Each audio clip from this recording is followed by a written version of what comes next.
सब सुन रहल छी अमजन म्यूजिक के शानदार प्रस्तुति। सैया हमर गाजा पी के आबै छै, उल्टे हमरे पलाठी चलाबै छै। सैया हमर गाजा पी के आबै छै, उल्टे हमरे पलाठी चलाबै छै। छिटै नै खाद खेलै तास चौक पर बैसल छै। सैया हमर गाजा पी के आबै छै, उल्टे हमरे पलाठी चलाबै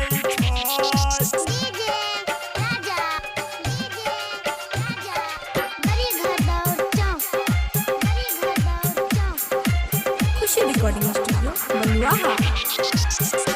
दिन भरे नै काम कोनो करै छै, देखो मकई के खेत पारा चरै छै।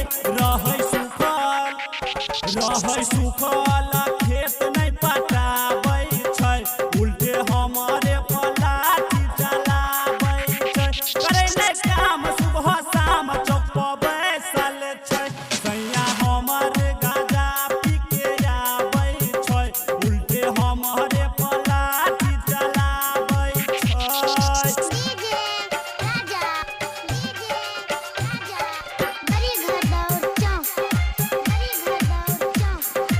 खुशी रिकॉर्डिंग स्टूडियो बलुआहा। भोला जी से मांगलौ सीधा साधा बलम, बाकी नासा में हरदम रहैया मगन।